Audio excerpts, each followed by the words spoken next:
తులారాశి వారికి 100% అనుకూలంగా ఉంది. సంపూర్ణమైనటువంటి గ్రహబలం ఉంది. ఆదాయం 5, వ్యయం 14, రాజపూజ్యం 6, అవమానం 3. అంటే వ్యయం ఎక్కువగా ఉంది, రాజపూజ్యం ఎక్కువగా ఉంది. కాబట్టి దాన్ని దృష్టిలో పెట్టుకోవాలి. ఈ సంవత్సరం అఖండ విజయాల్ని సూచిస్తోంది.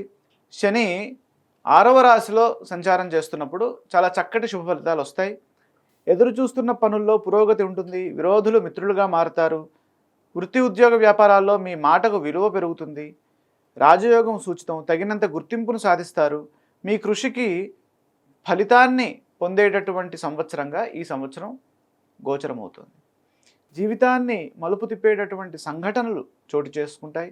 జూన్ 2 వరకు భాగ్య గురువు అనేక లాభాలని, అనేక భోగభాగ్యాలను ఇచ్చే విధంగా ఆయన ఫలితాలను ఇస్తున్నారు. ఏ పని తలపెట్టినా దిగ్విజయమైనటువంటి సిద్ధి కలుగుతుంది. విదేశీ యానానికి మరియు ఉన్నత విద్యకు ఇది చాలా చక్కటి శుభ సమయము.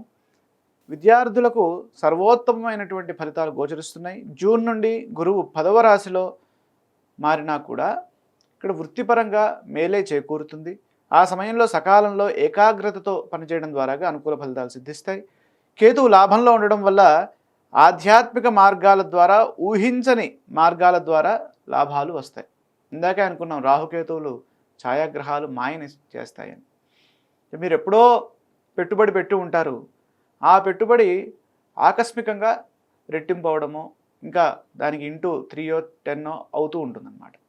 ఈ కాలము అది పొందడానికి అవకాశం ఉన్నది. దైవబలం రక్షిస్తుంది, ప్రశాంతత లభిస్తుంది. వృత్తిపరంగా కేతువు రాజ్యంలో ఉండడం వల్ల పనిలో నిబద్ధత కూడా పెరుగుతుంది. కానీ గుర్తింపుకు ఆలస్యంగా రావచ్చు. Slow and study wins the race అన్నట్టుగా ఈ సంవత్సరం వీరికి కనబడుతుంది. రాహువు పంచమంలో ఉండడం వల్ల సంతాన విషయంలో, పెట్టుబడుల విషయంలో కొంత జాగ్రత్తలు తీసుకోవడం మంచిది. రాహువు చతుర్థంలో ఇక్కడ మనకి డిసెంబర్ తర్వాత వస్తారు కాబట్టి ఆ సమయంలో గృహ వాతావరణంలో ప్రశాంతత తగ్గకుండా చూసుకోవాలి.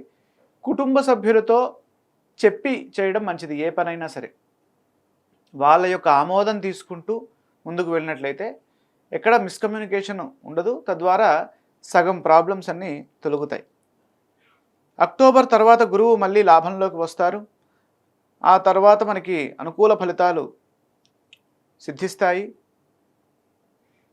ఇక గురువు సంవత్సర ప్రారంభంలో, అలాగే సంవత్సర చివరి భాగంలో ఇక్కడ తులారాశి వారికి పట్టినటువంటి గొప్ప రాజయోగం ఏంటంటే ఇక్కడ భాగ్యంలో ఆయన యోగాన్ని ఇస్తున్నారు సంవత్సర ప్రారంభంలో, అలాగే సంవత్సర చివరి భాగంలో లాభంలో ఇస్తున్నారు. అంటే ఒకే సంవత్సరము 2 సార్లు యోగిస్తున్నారు ఈ తులారాశి వారికి. కాబట్టి అది విశేషమైనటువంటి కాలంగా మనం చెప్పొచ్చు.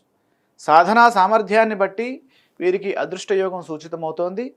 ఈ సంవత్సరము తులారాశి వారు రాహుధ్యాన శ్లోకంతో పాటు దత్తాత్రేయ స్వామి వారి ఆరాధన చేసినట్లయితే అనుకూల ఫలితాలు సిద్ధిస్తాయి.